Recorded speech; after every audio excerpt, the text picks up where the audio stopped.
Shalom Jemaat MCC. Doa adalah hal yang penting dan selalu kita lakukan sebagai orang percaya. Ada banyak pemahaman dan pandangan kita tentang doa, tetapi yang terpenting adalah semua pandangan itu harus didasari oleh kebenaran firman Tuhan. Puji Tuhan, MCC akan mengadakan seminar tentang doa. Pastikan saudara mengikuti seminar ini karena dalam seminar ini kita akan sama-sama belajar untuk memahami apa itu doa yang benar sesuai dengan firman Tuhan. Seminar ini akan diadakan dalam 6 kali pertemuan dengan 1 kali pertemuan setiap bulannya melalui Zoom. Segera mendaftar karena pertemuan pertama akan dilaksanakan hari Jumat tanggal 4 Maret jam 7 malam. Seminar doa ini penting untuk diikuti para home leaders, pendoa, dan juga terbuka bagi semua jemaat MCC. Sampai bertemu di seminar doa, Tuhan Yesus memberkati.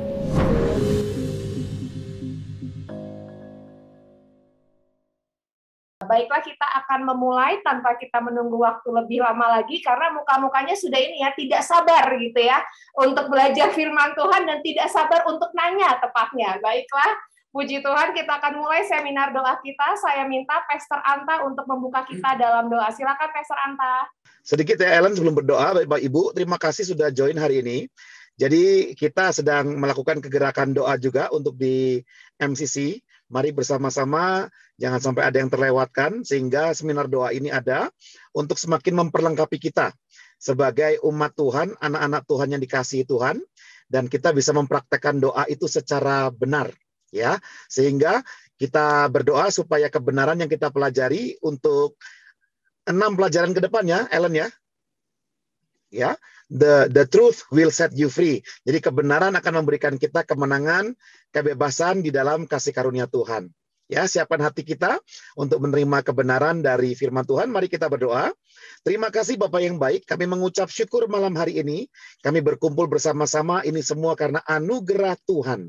Tuhan, kami percaya Engkau ada bersama dengan kami, dan lewat hamba-hambamu, Engkau akan memberikan hikmat pengajaran yang benar, pengajaran yang sehat, pengajaran yang menguatkan, pengajaran yang memberikan kami kekuatan di dalam hubungan bersama dengan Tuhan. Khusus untuk pelajaran pertama, religi atau relasi, Tuhan, kami berdoa supaya setelah pelajaran ini kami terima, kami mempunyai relasi yang makin baik. Relasi yang berdasarkan kasih sayang bukan karena hukuman. Relasi yang berdasarkan kehendak bebas, keinginan, kecintaan kami bertemu dengan Tuhan, bukan karena kewajiban atau paksaan. Terima kasih Bapak yang baik, Kau sertai Pastor Asa Boas, supaya sharing firman hari ini boleh menjadi berkat buat kami, juga diskusi nanti ke depan semakin memperdalam pemahaman kami akan firman-Mu, khususnya tentang doa. Dan berdoa buat jemaat Tuhan hari ini semua, yang mengikuti program ini, kami semua diberkati Tuhan. Dalam nama Yesus kami berdoa, haleluya, amin. Puji Tuhan, terima kasih Pastor Anta sudah membuka kita dalam doa, dan saat ini saya serahkan waktu berikutnya kepada Pastor Asa Boas. Mari kita berikan tepuk tangan kemuliaan bagi nama Tuhan. Puji Tuhan, kita siap diberkati dengan firman Tuhan. Silakan Pastor Asa Boas. Thank you. Shalom Bapak Ibu, Saudara, para pendoa, para jemaat, para pelayan Tuhan. Ya, materi dari seminar hari ini sudah saya share di chat. Silakan download, Bapak Ibu bisa melihat materinya. Dan hari ini kita akan membahas tentang religi atau relasi. Seperti tadi yang sudah disampaikan, izinkan saya untuk memaparkan dulu materinya. Lalu nanti Bapak Ibu bisa mencatat apa saja yang mau ditanyakan. Karena kita punya waktu diskusi yang cukup banyak. Ya. Nah, Bapak Ibu Saudara, untuk pendahuluan, bahwa ini bukan hanya untuk doa, religi atau relasi itu bukan hanya untuk doa, tapi ini menjadi dasar dari keberhubungan kita dengan Tuhan. Bagaimana kita bisa memulai segala sesuatu dengan Tuhan? Apakah based on religion or based on relation? Itu yang penting buat kita, karena setiap aktivitas kita ini adalah dasarnya. Bagaimana kita bisa membangun pelayanan kita, membangun rumah tangga kita, membangun pekerjaan kita, bahkan termasuk membangun doa, apakah religi atau relasi. Oleh sebab itu ini menjadi penting buat kita pelajari sama-sama Bapak Ibu. Sebagai pendahuluan, Saya ingin sampaikan bahwa usaha manusia untuk mencapai Allah dan mendapat keselamatan melalui amal atau perbuatan baik menghasilkan religi atau agama. Jadi agama dari kata Sanskerta, A dan gama, A tidak, gama kacau, artinya tidak kacau. Tadinya perintis atau pencetus agama ingin supaya dengan adanya agama, dunia tidak jadi kacau. Tapi justru karena ada agama, terjadilah perang. Karena ada agama, terjadilah persaingan dan perbedaan. Sudah ribuan agama, bahkan jutaan agama di dunia ini, saudara. Sampai-sampai ada orang yang berpikir untuk agnostik, nggak mau lagi deh beragama deh. Semua agama sama deh. Karena agama memang menawarkan apa yang bisa manusia lakukan untuk mendapatkan kasihnya Tuhan. Itu agama. Oleh sebab itu hari ini kita mau belajar bahwa kalau bicara tentang agama, kita sebenarnya sedang beraktivitas saja tanpa memiliki kemungkinan untuk diterima sama Tuhan. Kenapa saya bilang tanpa memiliki kemungkinan diterima untuk Tuhan? Karena semua agama hanya mengajarkan semoga. Nah, yang menarik kan gini, kekristenan berani untuk mengajarkan, Yesus berani untuk mengajarkan bahwa di dalam Yesus ada kepastian. Itu sebabnya Bapak Ibu Saudara, Yesus tidak datang membawa agama. Yesus tidak datang membawa agama. Agama Kristen ada karena kita perlu identitas di KTP. Tapi Yesus tidak pernah membawa agama. Kekristenan itu bukan religi, kekristenan adalah relasi. Christianity is not religion but relationship. Jadi bukan tentang bagaimana kita melakukan sesuatu untuk Tuhan, untuk Yesus, tapi bagaimana Yesus melakukan sesuatu dan membangun hubungan buat kita. Sebab kalau ini belum kita pahami, Bapak Ibu, kita membangun segala sesuatu, aktivitas pelayanan kita berat. Nah, nanti kita belajar sama-sama. Yesus datang ke dunia bukan untuk ciptakan agama. Bapak Ibu silakan cek di dalam Alkitab Bapak Ibu. Tidak pernah satu kata atau frasa kalimat yang Yesus katakan bahwa dia ingin menjadikan orang Kristen, enggak. Bahkan amanat agungnya pun tidak bicara tentang menjadikan Kristen. Menjadikan semua muridku. Murid dengan guru itu bicara tentang relasi. Murid dengan guru bukan bicara tentang kewajiban. Karena itu Yesus justru ingin membuang semua ide dari sebuah agama. Karena inilah akhirnya dia disalib di Golgota, saudara. Ditentang oleh orang Farisi, ditentang oleh orang Saduki, ditentang oleh pemerintahan Roma saat itu. Karena Yesus tidak membawa tentang religi, Yesus membawa tentang relasi. Buat orang dunia, mana mungkin manusia bisa berelasi dengan pencipta, itu nggak mungkin. Nah, yang lupa adalah karena kita hanya melihat dari sisi kita, sang ciptaan. Kita belum pernah melihat dari sisi sang pencipta. Bahwa Yesus nggak pernah datang untuk memberikan agama. Yesus seringkali mengoreksi pemikiran-pemikiran orang Farisi, Bapak Ibu. Kalau kita baca di dalam kisahnya. Karena mereka adalah orang-orang yang dibelenggu oleh agama dan peraturan-peraturannya. Bahkan Yesus terang-terangan untuk mengoreksi orang-orang Farisi, orang-orang Saduki, orang-orang Yahudi. Kenapa, saudara? Karena Yesus tidak mau menawarkan lagi sebuah hukum buat kita. Yesus mau tawarkan hukum yang baru. Apa itu? Kasih karunia. Nah, ini yang kita mau pelajari hari ini, saudara. Supaya keberagamaan kita bukan dibangun hanya sekedar dari religinya saja, saudara. Tapi karena ada relasi antara Tuhan dan kita. Nah, 4 perbedaan religi versus relasi. Nah, saudara, sambil kita melihat diri kita, selama ini kita membangun doa kita, membangun pelayanan kita berdasarkan apa? Nah, dari 4 hal ini kita bisa melihat nih, kita di mana sebenarnya? Yang pertama, saudara, dari presuposisinya. Kita sudah belajar, presuposisi bicara tentang ini di bawahnya dasar, ini di bawahnya fondasi. Jadi, cara kita melihat, cara kita mengenal sebuah peristiwa, mengenal sebuah tindakannya Tuhan harus dengan benar. Yaitu apa presuposisinya, saudara? Lakukan versus nikmati. Apa maksudnya? Religi adalah ketika Anda berusaha untuk mendapatkan berkat Tuhan dengan menjalankan perintah-perintahnya. Lakukan, lakukan, lakukan, lakukan. Nggak berdoa, nggak dapat berkat. Nggak berpuasa, nggak dapat berkat. Itu religi, saudara. Semua agama lakukan itu. Religi menuntut Anda untuk melakukan. Lakukan. Kalau kamu nggak begini, kamu nggak bakal nikmati berkat. Kalau kamu nggak begini, usahamu nggak berhasil. Kalau kamu nggak begini, pelayananmu nanti nggak berhasil. Pokoknya semuanya tuduhan, saudara. Nah, tetapi relasi sebaliknya. Relasi adalah ketika Anda menerima semua berkat Tuhan karena kasih karunia Tuhan semata. Jadi kita ada hari ini, kita bisa melayani hari ini, kita bisa berdoa menghampiri Tuhan yang kudus itu. Bukan karena Tuhan suruh kita. Bukan karena tuntutan untuk melakukan. Bukan. Tapi justru kita sedang menikmati. Itu sebabnya saudara, doa pagi bukanlah sebuah barang yang sulit untuk kita lakukan. Bukan. Karena kita sedang menikmati saat-saat bersama Tuhan. Nah, kalau kita masih berpikir bahwa ini adalah religi, ini adalah agama, kita berpikir bahwa, saya dipaksa nih sama gembala, saya dipaksa nih sama departemen doa untuk berdoa. Jangan-jangan saudara preposisinya itu masih keliru. Jangan-jangan kita masih berada di sisi yang melakukan. Pertanyaan saya, bisakah kita sepanjang hidup kita melakukan apa yang Tuhan perintahkan? Nggak bisa.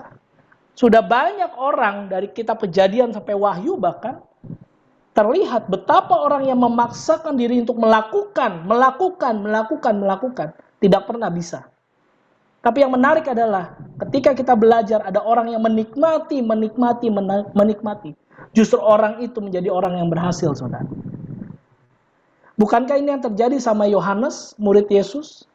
Yohanes bukan dari sisi orang yang melakukan, tapi dia menikmati.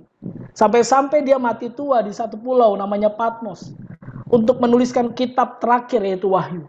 Kenapa? Bukan karena dia melakukan, tapi karena dia menikmati hubungannya bersama Tuhan. Kasih karunia adalah Tuhan yang menyelamatkan Anda, karena Anda tidak dapat menyelamatkan diri Anda sendiri. Jadi kalau sampai hari ini kita masih ada sekecil, sebersit di dalam pikiran kita, dalam hati kita bahwa memang gua layak sih diselamatkan.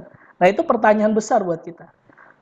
Karena tidak ada kemampuan apapun yang bisa kita lakukan untuk membuat Tuhan menyelamatkan kita. Nggak ada, saudara.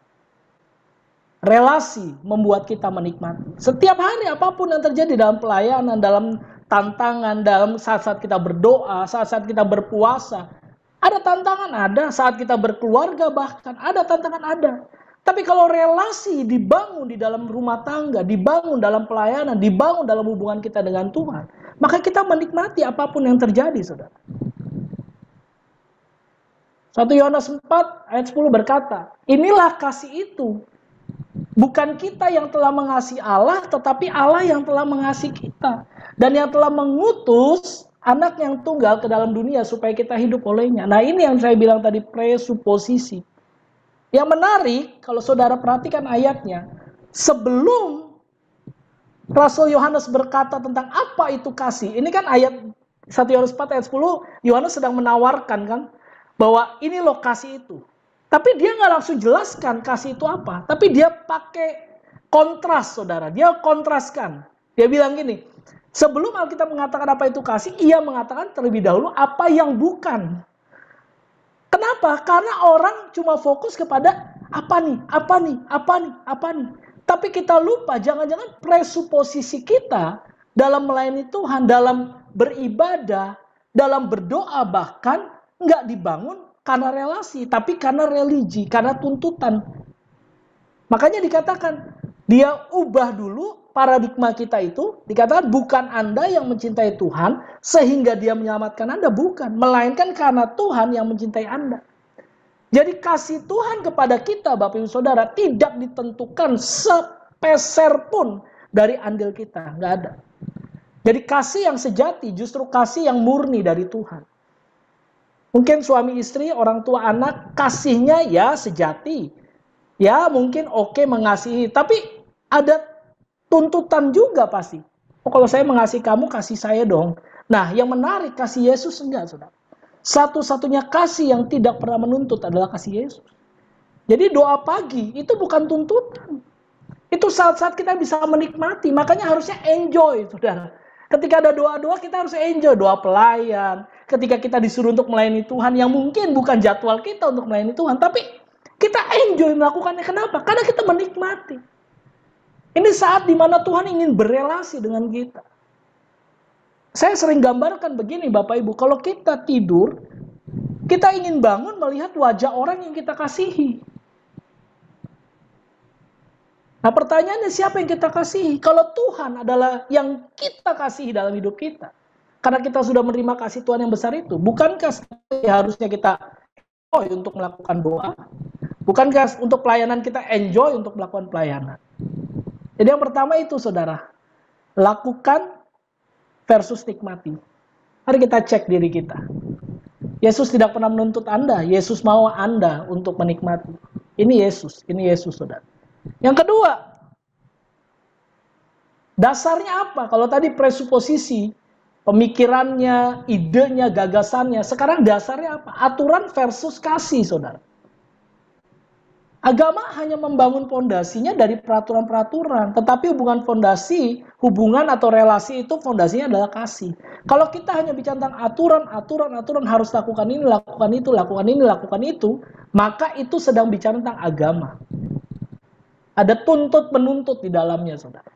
Yohanes 1 ayat 17. Ini saudara perhatikan, saya banyak beri contoh dari kitab Yohanes, karena ini rasul kasih. Ini rasul kasih. Rasul yang menerima dirinya sebagaimana Tuhan menerima dirinya. Ini penting saudara. Banyak orang nggak bisa menerima dirinya. Kenapa? Karena dia nggak tahu ada Tuhan yang bisa menerima.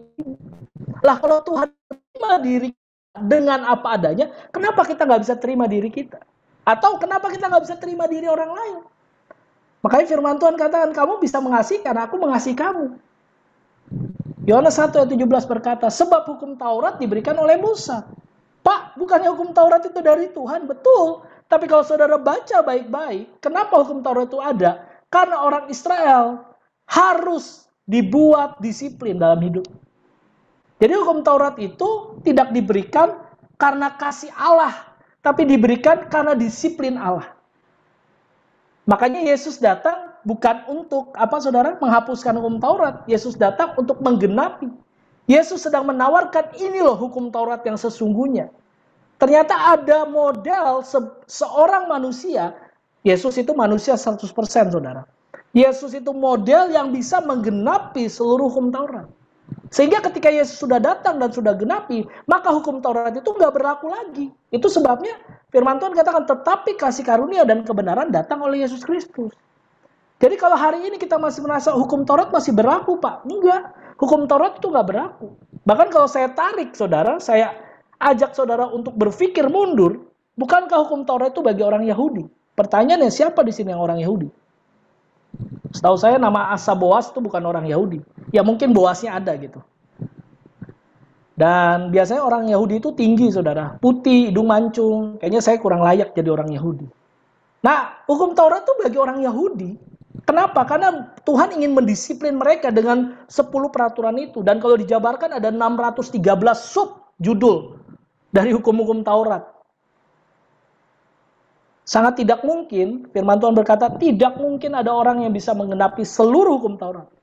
Karena kalau orang bisa menggenapi 612 dari 613 sub hukum Taurat, itu masih salah, saudara. Masih dosa.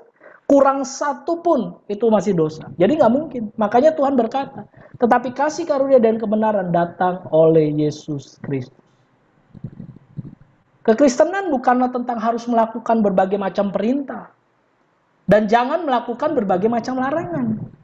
Kekristenan nggak pernah bicara tentang itu, saudara. Ayo kamu harus berdoa, ayo kamu harus berpuasa, ayo kamu harus begini, jaga kekudusan, bla bla bla bla bla. Enggak, saudara. Pak, tapi saya temukan ayat Alkitab. Nah, nanti silakan saudara cek. Setelah ini kita bisa diskusi. Kita sudah memahami belum teks-teks yang kita baca itu? Paling tidak kita bisa menemukan nanti ternyata ini adalah saatnya Tuhan mendisiplin. Ini saatnya Tuhan mengasihi. Ada, saudara. Memang ada. Saat di mana Tuhan berdisiplin ada. Kekristenan adalah tentang memiliki sebuah hubungan cinta kasih dengan Tuhan. Jadi sekali lagi, jangan bicara tentang tuntutan. Jangan bicara tentang aturan. Bicara tentang cinta kasih, saudara. Yang ketiga, fokus. Fokusnya apa? Tadi dasarnya kita udah tahu fokusnya apa. kelihatan versus tidak kelihatan. Apa maksudnya, saudara? Ayatnya bilang gini, Matius 23, 25, 26. Celakalah kamu, hai ahli-ahli Taurat dan orang-orang Farisi. Sekali lagi, Yesus face to face atau berargumen dengan orang Farisi dan ahli Taurat. Ini bukti sekali lagi Yesus tidak pernah bawa agama, saudara. Celakalah kamu, hai ahli-ahli Taurat dan orang-orang Farisi. Hai kamu, orang-orang munafik, sebab cawan dan pinggan kamu bersihkan sebelah luarnya, tetapi sebelah dalamnya penuh rampasan dan kerakusan. Hai orang Farisi yang buta, bersihkanlah dahulu sebelah dalam cawan itu, maka sebelah luarnya juga akan bersih. Kenapa Yesus bilang gini, saudara? Karena agama sedang menawarkan, ayo cari reputasi yang baik di mata manusia. Udahlah, dalamnya orang nggak tahu kok. Kamu bungkus saja. Akhirnya kita dibuat karena agama, karena religi itu kita jadi orang munafik. Tampilnya nggak apa adanya, saudara. Udah yang penting bagus di mimbar. Yang penting kita ikutin setiap kegiatan yang gereja buat. Udah kayaknya udah keren ya. Tapi sebenarnya di dalamnya juga kosong, saudara. Ini yang Yesus sedang bilang sama kita. Tetapi orang yang hidup di dalam kasih karunia sadar, perhatikan, sadar bahwa reputasi baik kita di mata Allah Bapa hanyalah oleh karena kasih karunia Yesus Kristus. Jadi kalau orang yang sadar benar bahwa hidup kita fokusnya bukan kepada yang kelihatan, kita nggak terlalu pusing, saudara, dengan ejekan orang. Kita nggak tampil dengan topeng, saudara, untuk gimana bagus. Enggak, karena pada satu saat nanti orang akan ngeh, oh ini orang pakai topeng nih. Tapi kalau saudara punya hubungan, relasi sama Tuhan, dan relasi itu akhirnya keluar dari setiap tindakan, perilaku pelayanan saudara, bahkan perilaku berdoa saudara, orang akan lihat, iya ya, bener ya dia ya. Kenapa? Saya terapkan dalam diri saya, saudara, yang menjadi, yang saya bilang gini, harga diri saya itu udah nggak ada, saudara. Harga diri saya udah nggak ada. Harga diri saya itu harga dirinya Yesus, waktu Yesus menebus saya, itu harga diri. Bukankah Paulus yang berkata, hidupku bukan aku lagi. Terus kalau saya yang dihina, kenapa saya marah? Kan hidup saya bukan saya lagi. Nah, saudara orang-orang yang menghina itu sedang berhadapan sama Yesus yang di dalam saya. Jadi harusnya yang kalaupun ada tindakan-tindakan ofensif, jangan saya, tapi Yesus yang dalam saya. Nangkep nggak, saudara, maksudnya? Jadi kita hidupnya merdeka, saudara. Kita lakukan apa yang terbaik. Apa yang bisa kita lakukan, lakukan. Tapi lebih dari itu, kita nggak usah pusing sama harga diri kita, saudara. Karena harga kita adalah harganya Yesus. Dan inilah yang dimaksud dengan relasi, fokusnya. Fokus saja apa yang tidak kelihatan apa itu, saudara. Saya pernah baca satu buku, saudara. Seorang hamba Tuhan berkata begini, kalau saya khotbah 30 menit di mimbar, saya berdoa 30 jam. Untuk apa yang saya khotbahkan 30 menit itu? Luar biasa, saudara. Saya sekolah di Sekolah Tinggi Teologi Injil Indonesia. Foundernya adalah Bapak Dr. Kris Marantika. Dia orang pintar, buat saya dia orang pintar. Dia bikin banyak buku, banyak pemahaman-pemahaman. Tapi jangan pernah ganggu dia dari jam 4 pagi sampai jam 6 pagi setiap hari. Jangan pernah ganggu dia. Kenapa? Karena dia sedang berlutut dan berdoa.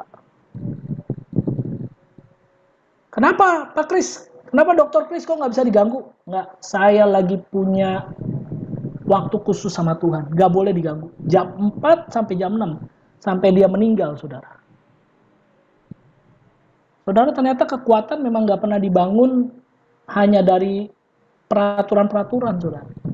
Jangan pernah bangun harga diri, bangun hubungan pelayanan kita dengan yang kelihatan, saudara. Dengan yang nggak kelihatan. Karena yang nggak kelihatan, itu yang akan teruji, saudara. Itu yang kekal, saudara.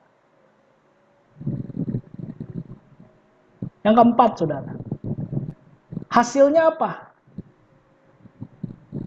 Kalau religi, itu hasilnya kesombongan dan rasa bersalah. Kenapa? Karena tuntutan. Karena harus, wajib, lakukan. Tapi kalau relasi, hasilnya adalah cinta, saudara. Seseorang yang hidup di dalam religi pada akhirnya akan merasa sombong atau merasa bersalah. Kenapa? Seorang akan berhasil mentaati ajaran-ajaran agamanya akan merasa sombong. Wah, bisa doa pagi, yes. Keren emang saya. Bisa melayani, bisa berkhotbah, bisa melakukan banyak mujizat. Keren.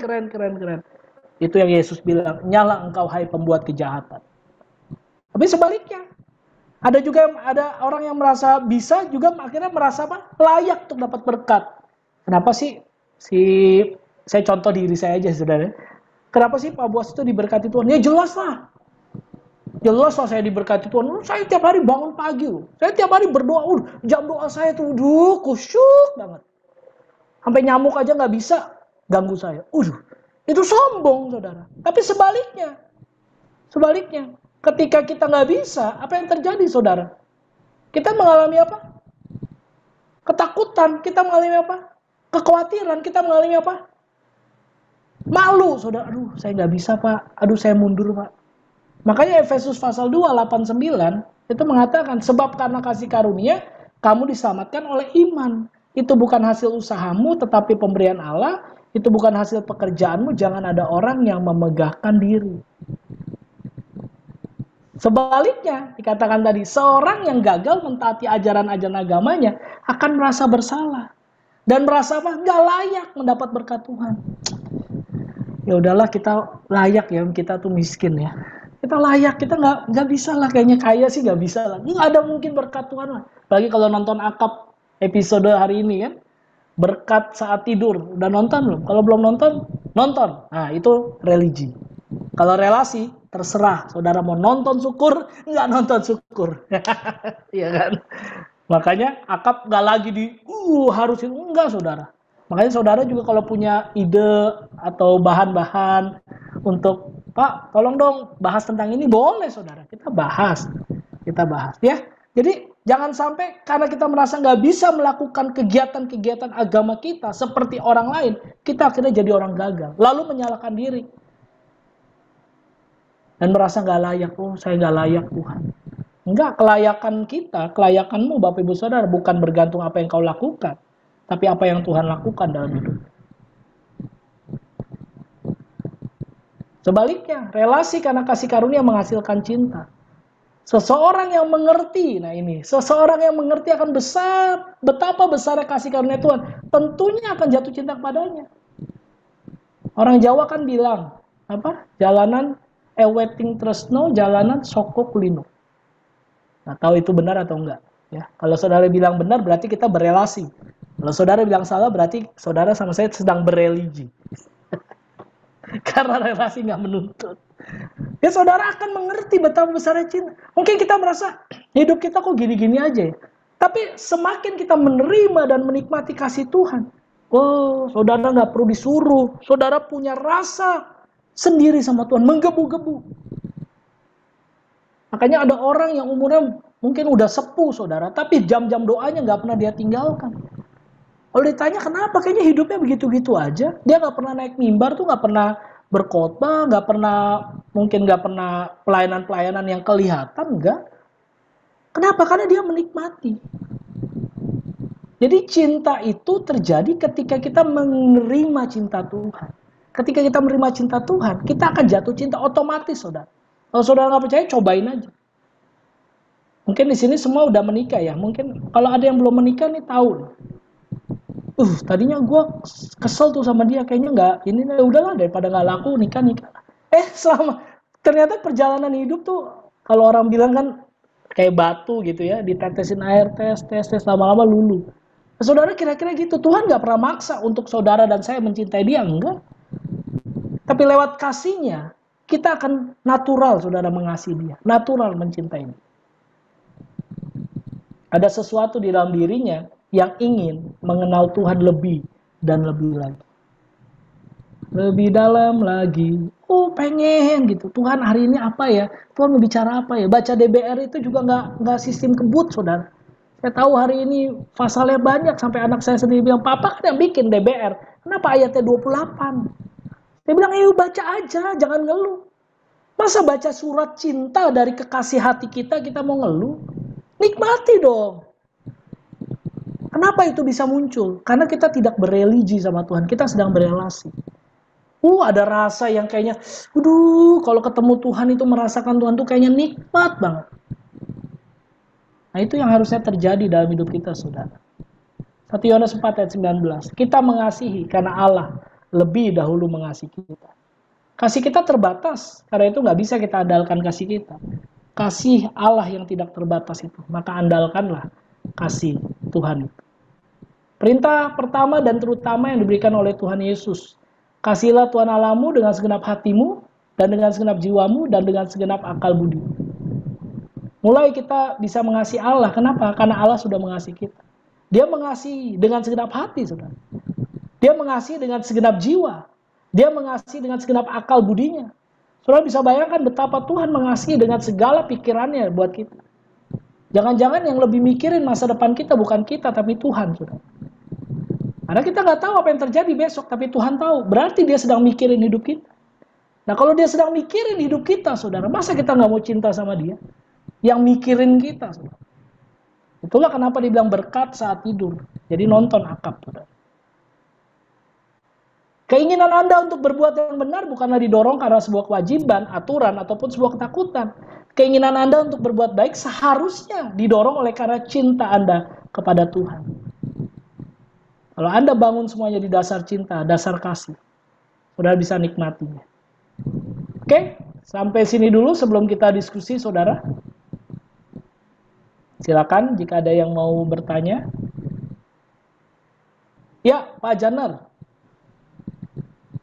Silakan Pak Janer. Terima kasih, Pak. Saya hanya mau bilang seperti ini, Pak, bahwa religi dan relasi, artinya religi itu bahwa hubungan vertikal, sama seperti simbol kita, hubungan vertikal yang bisa berhubungan lewat doa. Kalau relasi berarti hubungan horizontal, makanya simbol kita ya, kan begitu. Oke, oh, itu pernyataan maksudnya. Pak Janer sedang memberikan pernyataan gitu. Ya, melihat dari religi, pengertian arti religi dan relasi. Artinya religi itu berarti hubungan kita secara vertikal lewat gitu. doa. Oke, baik. Ya, makasih Pak Janer. Makasih, Pak. Ya. Jadi Bapak Ibu Saudara, sekali lagi kita sedang belajar bahwa religi itu bukan soal tentang vertikal atau horizontal, bukan. Tapi religi lebih kepada bagaimana kita membangun hubungan kita sama Tuhan. Ini dua-duanya ini religi atau relasi itu sama-sama kita kepada Tuhan. Mungkin maksud Pak Janer adalah relation ya, hubungan sesama gitu. Ya, itu bisa dimengerti, tapi itu beda konteks. Vertikal artinya kita ke Tuhan, nah kita ke Tuhannya itu hubungannya jangan religi, Pak, tapi relasi. Jadi kan kalau melihat salib itu, kita bisa lihat juga, kita bisa maknai bahwa sebenarnya salib itu tidak pernah dari bawah ke atas, tapi dari atas ke bawah. Itu salib, itu kasih karunia. Ya begitu. Terima kasih Pak Janer. Ya Pak Boas, saya Pak Boas. Ya silakan Pak Yusuf. Ya, untuk yang poin 3 Pak, yang kelihatan PS yang tidak kelihatan, bisa contohnya bisa ditambah lagi Pak supaya kita lebih jelas lagi gitu. Oh ya, oke, makasih Pak Yusuf. Jadi contohnya begini, kita lebih sering kalau ketemu sama Tuhan itu, kita lebih suka tindakan-tindakan agama kita, tindakan-tindakan pelayanan kita, itu lebih suka dilihat orang atau tidak dilihat orang. Itu contohnya. Jadi misalnya kita introspeksi gini, Bapak Ibu. Saya lebih suka berdoa itu kalau ada si A, B, C, D, E. Karena apa? Karena dia orang-orang penting nih di gereja. Jadi supaya saya eksis, supaya dia tahu saya eksis. Kalau nggak ada dia, saya mendingan nggak usah. Ngapain? Atau kalau sebaliknya, oh ini kayaknya orangnya yang sama saya tuh kayaknya kurang akrab lah, udah nggak usah. Padahal dia tahu itu kegiatan yang penting. Itu kegiatan untuk membangun, kegiatan untuk memurnikan hati. Gitu Pak Yusuf. Jadi lebih kepada sikap hati kita. Kita lebih suka yang menonjolkan diri, yang kelihatan atau yang nggak kelihatan. Jam-jam doa kita, jam-jam persiapan kita yang diperbanyak ketika kita melayani, atau cuma eksistensi kita. Seperti tadi, orang Farisi itu. Jadi kayak kuburan kan dikatakan, di kuburan bahwa ternyata kuburan itu berlabur putih. Kalau di Israel kan kuburannya cuma gitu kan, putih gitu ya, tapi dalamnya kan tulang belulang. Nah, gitu. Nah ini di chat apakah maksudnya begini? Maksudnya ilustrasinya begini, hubungan intim itu tidak untuk diperlihatkan. Nah, hubungan intim tidak perlu diperlihatkan. Menurut saya kalau hubungan intim kita bersama Tuhan pasti kelihatan, pasti. saudara akan tahu orang yang punya hubungan intim dengan Tuhan itu ketahuan. Contoh dari mana? Dari mukanya ketahuan. Saya tahu tuh Pak Yusuf itu orang yang intim sama Tuhan. Nah, dia senyum. Iya. Nah, begitu kan? Jadi kita bisa kelihatan bahwa bagaimana kita bisa melihat ternyata hubungan kita dengan Tuhan yang intim itu akan terlihat dalam sikap kita setiap hari. Tapi bukan berarti sikap kita menentukan hubungan intim kita. Enggak, jangan dibalik.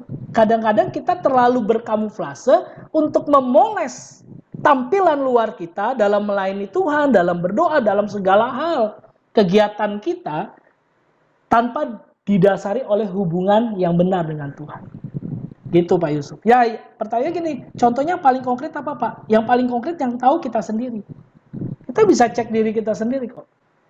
Apakah benar hubungan ini kita bangun di dasar aturan atau di dasar relasi? Kita lebih suka kelihatan atau nggak kelihatan? Nah, ada chat dari Pak Anta, hubungan itu dihidupi bukan diperlihatkan. Ya, setuju, hubungan itu harus dihidupi.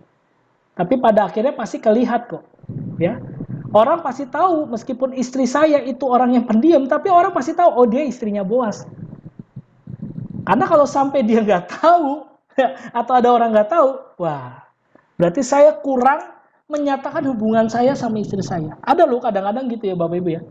Hubungan itu kalau hubungan dekat, hubungan intim, itu pasti nggak bisa disembunyikan, pasti. Makanya saudara tahu nggak, ada satu peristiwa yang unik ketika Yesus ditangkap di Taman Getsemani. Hanya satu murid Yesus yang sampai akhirnya dia ngelihat penyalipan Yesus. Siapa itu?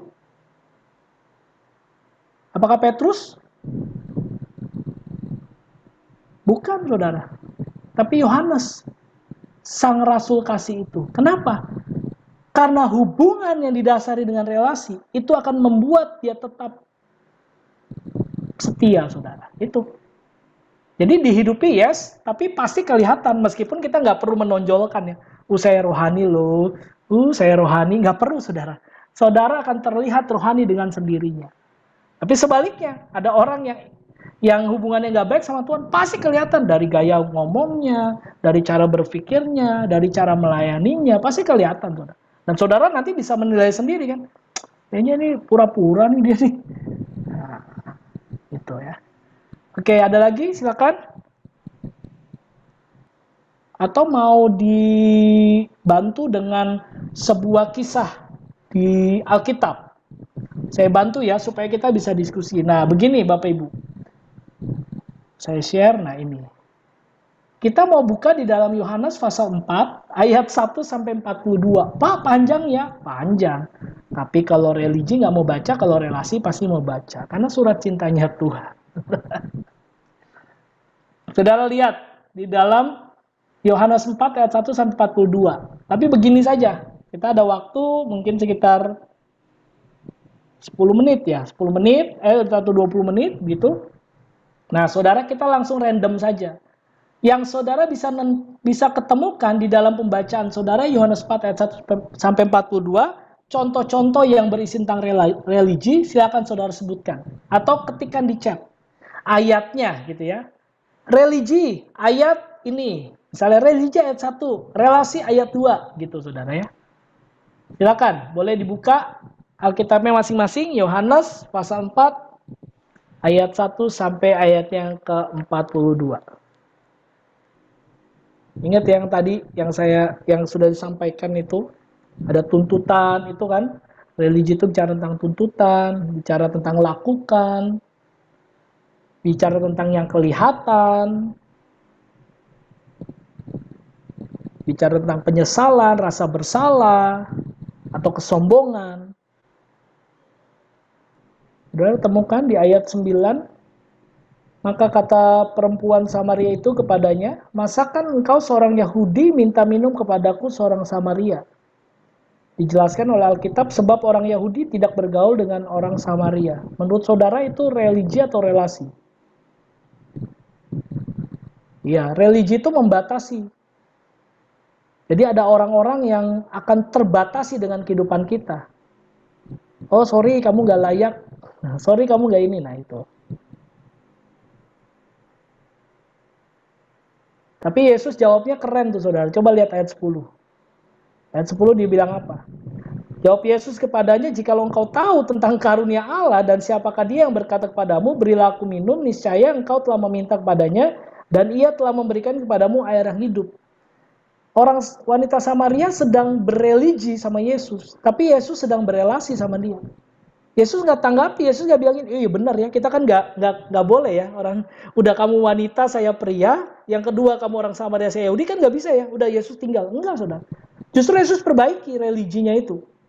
Yesus bilang apa? Jawab Yesus padanya, jikalau engkau tahu tentang karunia Allah, ingat tadi karunia Allah, dan siapakah dia yang berkata kepadamu, berilah aku minum, niscaya engkau telah meminta kepadanya dan ia telah memberikan kepadamu air hidup.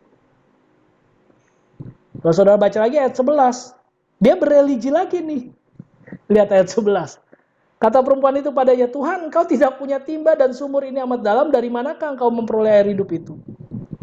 Ada keterbatasan yang akan terus ditemui oleh orang yang sedang hanya beragama, saudara. Dikatakan ayat 12, adakah engkau lebih besar daripada bapa kami Yakub? Nah, mulai kembali kan. Ini kan religi nih. Yang memberikan sumur ini pada kami dan yang telah minum sendiri dari dalamnya, ia serta anak-anak dan ternaknya.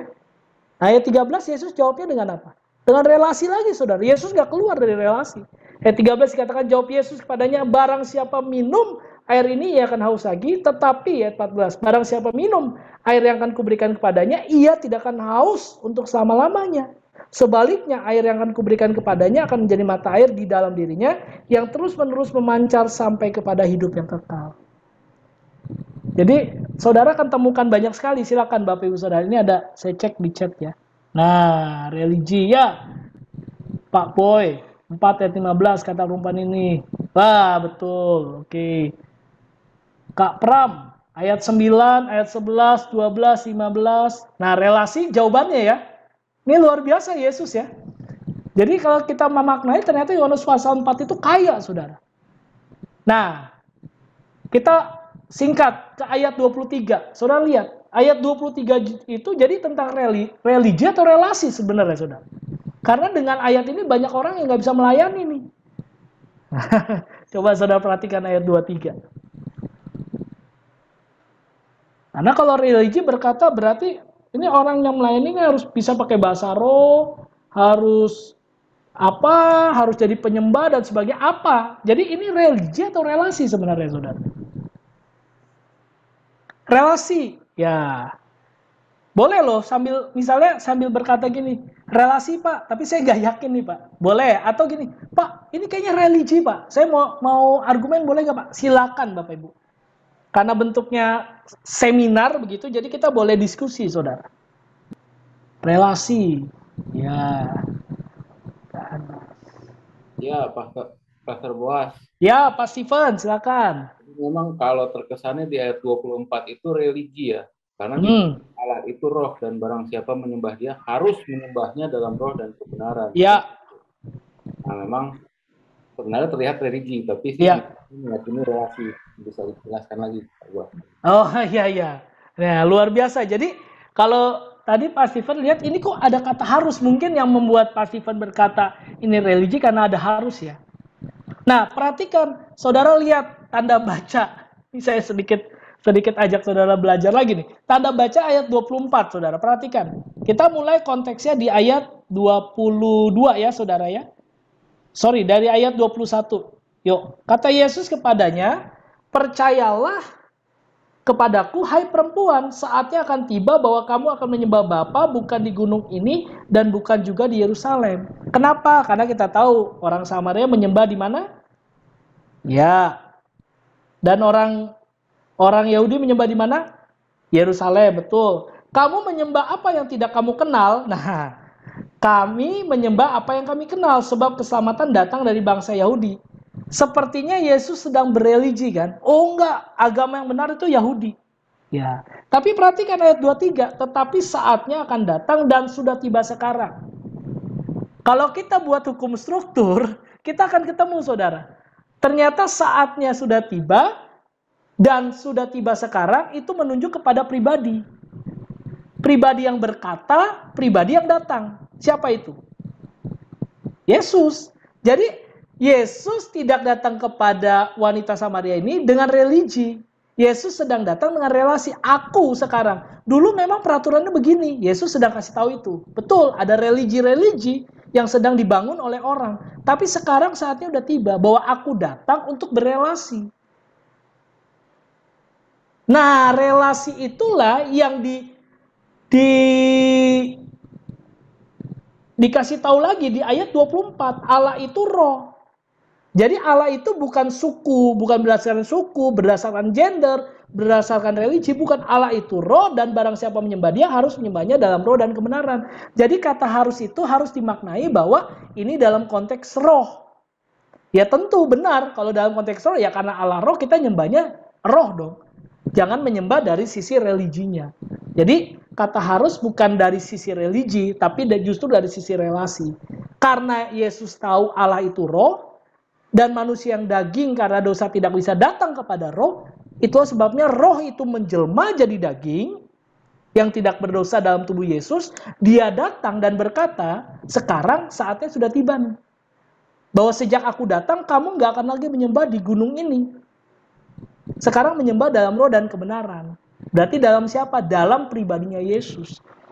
Berarti ini bukan tentang cara menyembah, bukan tentang apa atribut penyembahan yang kita bawa, tapi ini tentang siapa pribadi yang sedang bersama kita, yang sedang kita miliki untuk kita bisa menyembah Allah. Makanya ayat 25 berkata, jawab perempuan itu padanya, aku tahu bahwa Mesias akan datang. Ternyata mereka tahu konsep Mesias. Yang disebut juga Kristus, apabila ia datang, ia akan memberitakan segala sesuatu pada dia. Ayat 26 penegasan. Ini klimaks. Ayat 26 dikatakan, kata Yesus padanya, akulah dia yang sedang berkata-kata dengan engkau. Jadi dari tadi Yesus nggak sedang bawa religi, Yesus sedang bawa relasi.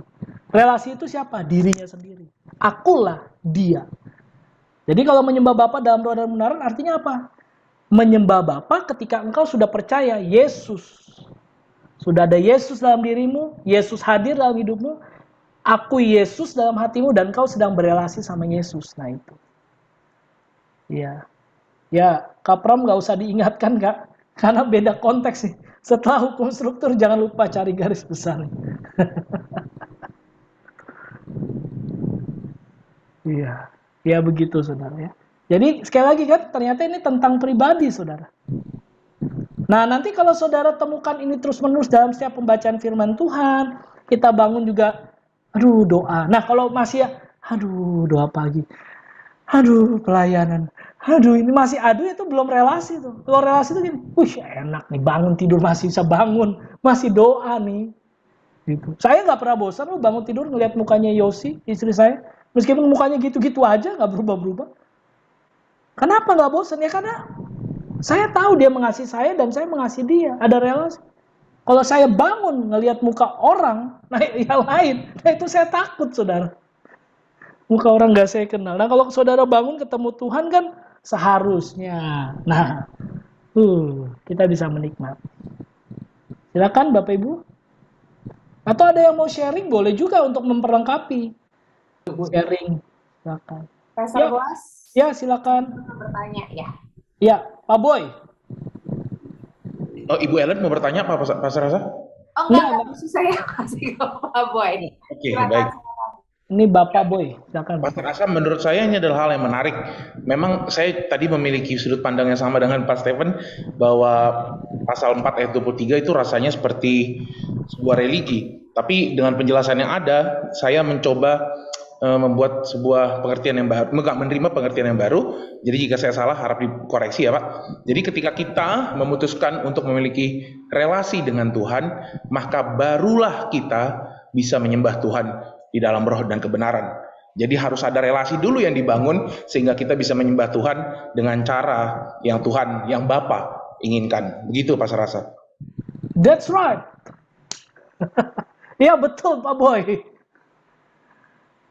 Jadi nanti kriteria penyembah yang Tuhan cari kan bukan yang bisa nyanyi doang, betul? Jadi ayat ini bukan tentang pujian penyembahan, tentang PW, ini tentang semuanya saudara, tentang hubungan kita. Jadi saudara sefals apapun saudara, nyanyi-nyanyi aja saudara. Nggak ada yang Kecuali ya kalau di ibadah ya mungkin nanti akan bertemu dengan Pak Boy atau teman-teman yang lain ya. Tapi kalau tiap hari ekspresikan aja cinta saudara. Saya belum pernah sampai hari ini istri saya bilang, duh sebenarnya aku sayang sama kamu tapi suaramu nggak enak jadi aku bosan. Nggak pernah saudara. Nggak tahu dia nggak pernah karena nggak enak atau emang jujur begitu. Tapi Tuhan juga begitu kok. Tuhan nggak pernah melihat apa kekurangan kita. Ya, terima kasih Pak Boy. Ya, Bu Laura silakan. Ya, Pastor Boas, saya sedikit mau nanya. Dengan penjelasan Pastor Boas dari awal sampai akhir, memang untuk kita semua akhirnya melihat, mengerti sesungguhnya apa itu religi dan relasi. Nah, yang saya tanyakan adalah di dalam keluarga, artinya untuk hal ini diterapkan bagi anak-anak atau orang-orang yang memang istilah kata belum sama sekali mengerti tentang ini, mungkin hal yang tepat kita lakukan penjelasan seperti ini mungkin susah ya, karena terlalu dalam untuk mereka yang belum sama sekali mengerti begitu, apalagi untuk anak-anak yang mungkin di bawah umur. Nah, apakah tepat kesimpulan saya bahwa untuk melakukan hal ini kemungkinan peneladanan yang berperan sebagai memberikan pengertian apa itu relasi buat mereka atau bagaimana? Betul Ibu Laura, terima kasih. Jadi yang Bu Laura sampaikan sudah betul bahwa ketika kita mengerti tentang bagaimana seharusnya kita berelasi bukan berreligi, kita akan lebih mudah untuk mendisiplin anak kita. Jadi anak sampai tahu gini loh, oh papa saya itu suruh saya diem, tidak boleh pegang gadget, bukan karena dia benci, tapi justru karena dia sayang supaya mata saya nggak sakit. Oh papa saya buat aturan ini bukan karena dia benci sama saya, tapi justru karena dia mendisiplin saya supaya saya itu lebih baik. Nah itulah yang betul Bu Laura sampaikan, dalam hal itu kita bisa meneladani saudara. Nanti saudara baca di Efesus pasal 5. Bagaimana hukum-hukum kasih itu. Jadi suami mengasihi istri, istri tunduk sama suami. Jadi suami mengasihi istri, istri tunduk sama suami. Anak-anak menghormati orang tua. Nah ini struktur ini dibangun, kenapa? Karena ada relasi. Jadi yang dewasa, yang sudah mengerti itu tugasnya mengasihi. Apakah di dalam kasih nggak ada disiplin? Ada. Boleh, tapi anak bisa mengerti sekalipun dia belum paham hal-hal seperti ini Bapak Ibu. Tapi dia tahu loh, kita pukul dia, kita marahin dia, kita bentak dia karena kita benci dia atau karena kita sayang sama dia. Itu beda. Nah, kita juga harus introspeksi sebagai orang tua.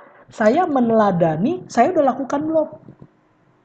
Kasih bisa bilang sama saya, Papa kalau Papa suruh aku tidur, Papa juga tidur dong. Bisa tuh. Dan ketika itu saya langsung taruh gadget saya tidur, saya temenin dia. Meskipun setelah tidur, saya harus masih ada kerjaan lagi misalnya. Karena anak pasti ngelihat bagaimana kita berperilaku. Dan sekali lagi, tadi yang kita sampaikan, hubungan itu kalau dibangun dari natural, dari relasi yang benar, dari cinta kasih, pasti hasilnya juga bagus. Sekalipun mungkin banyak yang anak-anak kita belum mengerti. Nanti sampai besar pun dia bisa mengerti akhirnya Bapak Ibu. Nah itu Bu Laura. Ya, makasih. Ya Pak Reka. Ya silakan Pak Reka. Shalom. Sorry maaf sambil di jalan, Bro Boas. Yes. Saya mau tanya tadi berbicara mengenai religi adalah kalau di dalam konteks dalam kehidupan kita sehari-hari kadang-kala kalau kita hidup religi ya kita hidup berdasarkan peraturan gitu loh, entah peraturan, entah dilihat orang, entah kita mau menonjol. Nah pertanyaan saya, Bro Boas, kenapa kadang-kala di dalam pelayanan ini, yang pertama ya, dalam pelayanan kita perlu ada peraturan, disiplin, bahkan target, karena kan ini tadi konteksnya adalah religi dan relasi. Yang pertama, yang kedua, kalau kita menemukan di dalam pelayanan ini ada teman-teman kita yang memang kita melihat kok ini dia selalu hidup dalam religi gitu loh. Ya. Apakah langkah kita harus tetap mengencourage dengan kasih, atau ini konteksnya dalam pelayanan ya? Iya. Berarti bos ya. Yes. Apakah kita dengan kasih kita encourage, kita rangkul, atau kita kasih juga rule, peraturan, dan juga target gitu supaya dia bisa fokus di pelayanan? Itu pertanyaan saya. Oke, terima kasih. Saya responi ya, Pak Reka. Ada 2 pertanyaan. Yang pertama, saya mau responi begini Bapak Ibu. Hubungan religi atau relasi itu adalah hubungan kita sama Tuhan. Jadi hari ini kita sedang mengintrospeksi diri nih. Selama ini saya berreligi sama Tuhan atau sedang berrelasi sama Tuhan? Nah, kalau yang poin 1 itu ketemu, dan ternyata semua rekan-rekan pelayanan kita akhirnya mengerti bahwa sebenarnya saya harus berrelasi sama Tuhan, maka tidak diperlukan lagi peraturan-peraturan sebenarnya. Jadi kalau kita mengerti, contoh, kita akhirnya mengerti nih, oh ternyata saya tuh mengasihi Tuhan tuh karena saya udah dikasih Tuhan. Saya bisa mencintai Tuhan karena Tuhan mencintai saya. Saya tidak sedang dituntut oleh Tuhan. Maka otomatis. Nah, kenapa ada orang-orang tadi yang ditanyakan oleh Pak Reka? Karena belum mengerti pemahaman ini. Belum mengerti kasih karunia Tuhan itu. Sehingga dia masih tuntutan. Nah, kalau orang-orang seperti itu, bahkan dikasihi pun tetap rasanya seperti dituntut. Nah, sikap kita ya tadi yang Bro Reka sudah sampaikan. Kita terus mengasihi. Kalau memang misalnya, tapi sampai akhirnya nggak bisa nih. Ya mungkin belum saatnya dia untuk melayani. Makanya pelayanan itu kita harus juga pilih Bapak Ibu. Saya di BSD, ini karena tempat saya di pelayanan kami, saya benar-benar memastikan bahwa dia ikut home, dia punya relasi yang benar, dia ikut encounter, kan itu kan. Jadi itu sebenarnya bukan peraturan, itu adalah sebuah supaya kita menyamakan persepsinya tentang pelayanan. Kira-kira begitu, Pak Reka. Jadi kalau belum bisa orang-orang seperti itu, ya mungkin belum saatnya mereka melayani. Tadi yang Pak Boy sampaikan, terima Yesus dulu, baru kita bisa menyembah, melayani. Melayani ya karena ada Yesus dulu. Kalau dibalik posisinya nggak bisa. Nanti jadinya agama, jadinya religi. Mungkin maksud Pak Reka karena ada banyak yang baperan. Ya itu, orang yang baperan itu ya karena religi. Kalau dia udah tahu relasi, dia nggak baperan kan. Harga dirinya kan harga diri Yesus tadi. Kita udah sama-sama belajar ya kan. Ya gitu Pak Reka. Tapi kalau hal-hal teknis, mungkin nanti bisa lebih kepada koordinatornya ya, atau ya ketua pelayanannya kalau teknis ya. Siap. Thank you, Bro. Thank you. Ya, gimana Bu Ellen, sudah selesai? Ya, gimana Bapak Ibu Saudara? Masih ada yang ingin bertanya? Mungkin 2 pertanyaan lagi bisa ya, Pastor Asa Boas ya? Iya, bisa. Ada Bapak Ibu, mungkin 2 pertanyaan lagi masih bisa, silakan. Karena ada satu masuk ke saya, chat. Iya. Orang ini menanyakan, berarti dengan kata lain, dari yang 4 hasil, bahwa kalau orang yang masih takut, misalnya tidak berdoa takut gitu ya, nggak melayani takut, berarti takut tersebut masih ada dalam religi, tetapi bukan relasi. Iya, karena kan di dalam kasih tidak ada ketakutan. Kasih melenyapkan ketakutan. Kalau kita masih takut, Tuhan nggak berkati kita, gini loh Bapak Ibu, ini pikiran tadi ya, presuposisinya harus kembali lagi tuh, bahwa kita bukannya sedang aturan dituntut, tapi kita sedang menikmati itu. Kalau pelayanan sudah kita tidak menikmati, yang salah bukan pelayanannya, kitanya tuh. Jadi kalau kita nggak bisa menikmati pelayanan yang Tuhan berikan, bukan pelayanan yang salah, bukan teman-teman pelayanan kita yang salah, bukan kondisi gereja kita yang salah, bukan. Kitanya, jangan-jangan kita tidak lagi berelasi di dalamnya. Nah, begitulah yang terjadi. Jadi kalau kita, karena gini ya, nggak tahu ya, nggak mungkin sih, nggak mungkin. Nanti kita sama-sama belajar karena itu dipraktikkan setiap hari Bapak Ibu. Kalau ketakutan mungkin saya nggak bisa melayani sampai hari ini kali. Kalau hanya ketakutan, keterbatasan nggak bisa. Dan saya rasa teman-teman Bapak Ibu kalau yang sudah mengerti konsep ini, pemahaman ini, tahu nih maksud saya. Bahwa kalau bukan Tuhan yang membangun relasi dalam hidup kita nggak bisa melayani kok hari ini. Jujur aja, terlalu banyak kekurangan kita kan kalau kita melayani Tuhan. Nah gitu, Bu Ellen. Pak Asabuas yang menanyakan pasti sedikit juga sudah mendengar. Silakan Pak Robert, silakan Pak Robert. Ya, sorry, saya tidak menyalakan kamera ya. Saya untuk menambahkan aja apa yang disampaikan oleh Pak Boas tadi terkait dengan jawaban ke Pak Reka, yang mudah-mudahan saya tidak salah. Kalau salah juga mudah-mudahan bisa dikoreksi gitu ya.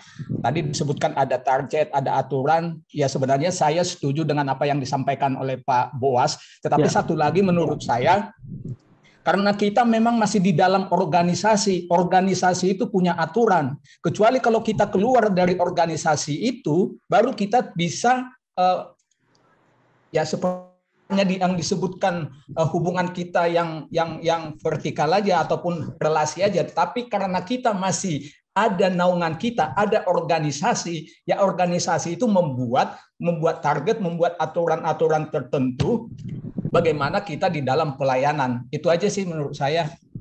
Ya, terima kasih Pak Robert. Saya ulang lagi Bapak Ibu, kalau kita membangun dan menerima relasi yang benar dari Tuhan, dimanapun kita ditempatkan, dimanapun kita berada, kita akan nyaman, saudara.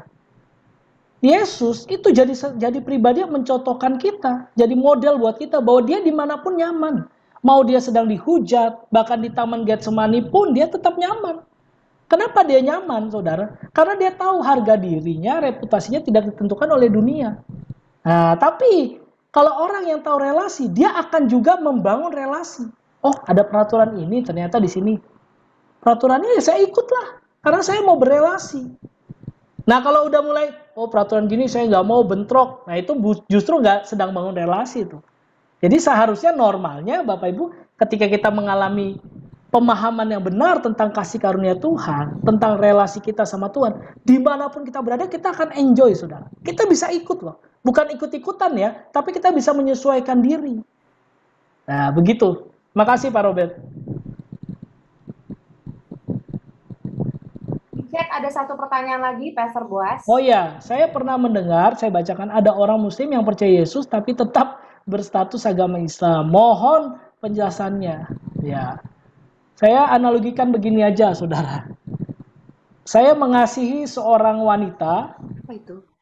Saya mengasihi seorang wanita, tapi saya masih punya pacar. Kira-kira sikap wanita yang saya kasih itu gimana? Saya pikir itu kamuflase. Kalau sambil bilang, oh saya percaya kok Yesus, tapi ya nanti belajar, saudara. Lama-lama dia akan putuskan bahwa dia mau ikut Yesus. Karena cinta itu nggak bisa disembunyikan, saudara. Tadi yang saya bilang di awal, saya nggak malu bawa istri saya. Meskipun muka istri saya seperti itu. Dan istri saya nggak pernah malu sama saya karena muka saya seperti ini. Kenapa? Karena kami relasi. Dan saya nggak peduli kalau ada orang yang ngatain istri saya, atau istri saya ada orang ngelihat ada orang ngatain saya, dia tetap cinta sama saya tetap cinta sama dia. Kalau kita cinta sama Yesus, tidak mungkin kita mau sembunyikan cinta kita sama Yesus. Nggak mungkin. Pasti kelihatan. Mungkin yang dimaksud pertanyaan tadi adalah nunggu waktu. Tapi satu waktu, dia pasti akan memproklamasikan iman percayanya. Pasti. Karena kalau tetap berada di dalam keadaan itu, sulit ya kita bisa pahami ya. Nah nanti teman itu boleh diajak untuk ikut encounter. Nah nanti ada tuh kelasnya. Boleh. Segera hubungi. Ya, itu Bu Ellen silakan. Ya, puji Tuhan. Sudah tidak ada pertanyaan lagi Bapak Ibu Saudara. Baiklah, kalau sudah tidak, mari kita berikan tepuk tangan buat semua kita malam hari ini, khususnya juga untuk Pastor Boas yang sudah Tuhan pakai. Bapak Ibu Saudara, saya yakin kita pasti masih banyak pertanyaan, tetapi nanti kita akan kembali di seminar berikutnya, yaitu tanggal 1 April hari Jumat, dan nanti Pastor Asabos akan kembali. Pertanyaannya adalah mengapa kita tidak memanggil pembicara dari luar gitu ya? Karena pada saat ini Departemen Pengajaran dan juga Departemen Doa dan seluruh departemen yang terkait mau menyamaratakan dulu pemahaman kita tentang atau pengajaran kita di MCC. Dan nanti tahun depan kita akan mengundang pembicara dari luar, tetapi kembali lagi kalau kita sudah memiliki pengajaran yang sama di seluruh MCC. Amin ya Bapak Ibu Saudara. Lalu yang kedua, kami dari Departemen Doa kembali mengumumkan hari Senin kita ada Monday Morning Prayer jam 5 pagi, dan juga di beberapa wilayah sudah ada doa pagi. Kita doakan kegerakan doa terus di MCC, kita bersyukur semakin diperlengkapi Tuhan lewat seminar doa dan juga sebagaimana yang lainnya. Dan saya juga mengingatkan Bapak, Ibu, Saudara bahwa kalau setiap kita, bahkan seluruh jemaat MCC, mau mengasihi Tuhan karena Tuhan lebih dahulu mengasihi kita dan melakukan segala sesuatu yang saat ini kita lakukan dengan relasi, maka begitu indahnya gereja Tuhan MCC. Ada amin Bapak Ibu Saudara, akan ada kegerakan Tuhan yang luar biasa. Mari kita doakan bersama seluruh jemaat, pemimpin, semuanya. Kita boleh sama-sama melakukan apapun yang Tuhan percayakan kepada kita, doa, melayani apapun itu dengan relasi kita, karena semata-mata Tuhan sudah mengasihi kita lebih dahulu. Puji Tuhan. Itu saja pengumumannya, dan saya kembalikan kepada Pastor Asa Boas untuk menutup kita dengan doa penutup dan doa berkat. Silakan Pastor Boas. Baik, ya Bapak Ibu, apalah artinya kita belajar tanpa kita melakukan. Jadi silakan dalam hidup kita tiap hari mulai kita berkaca ya, bahwa apa yang saya lakukan ini apakah dibangun atas dasar religi atau relasi. Indah sekali kalau kita bisa berelasi dengan Tuhan yang terlebih dahulu ingin berelasi dengan kita. Mari kita berdoa. Bapak, terima kasih untuk malam hari ini. Engkau berikan kami sebuah hal, pemahaman yang baru dari Tuhan, bahwa Tuhan begitu mengasihi kami, dan Tuhan tidak membawa religi. Tapi seringkali kami yang menjadikan religi ketika kami bertemu, ketika kami melayani, bahkan ketika kami berdoa. Tolong kami Tuhan supaya kami merubah paradigma kami malam hari ini, supaya ada metanoia yang terjadi malam hari ini, dan kami mulai sepakat kepada Tuhan untuk membuka hati kami, membuka pikiran kami, tubuh jiwa roh kami, untuk merasakan kasih setia Tuhan yang besar itu, anugerah Tuhan yang besar itu. Sebab dengan anugerah yang besar itu kami mampu untuk mengasihi orang lain, kami mampu untuk bertindak melayani Tuhan. Makasih Bapak untuk malam hari ini, Engkau sertai kami semua. Tolong kami Tuhan, biar Roh Kudus yang memateraikan firman-Mu dan Roh Kudus yang akan membantu kami untuk melakukannya dalam hidup kami. Mari Bapak Ibu Saudara, hamba-hamba Tuhan yang dikasihi Tuhan, kekasih hati Tuhan, arahkan hatimu pada Tuhan dan angkat kedua belah tanganmu, terima berkat dari Tuhan. Tuhan memberkati engkau dan melindungi engkau. Tuhan menyinari engkau dengan wajahnya dan memberi engkau kasih karunia. Tuhan menghadapkan wajahnya kepadamu dan memberi engkau damai sejahtera. Mulai hari ini bahkan sampai selama-lamanya. Semua yang percaya katakan amin.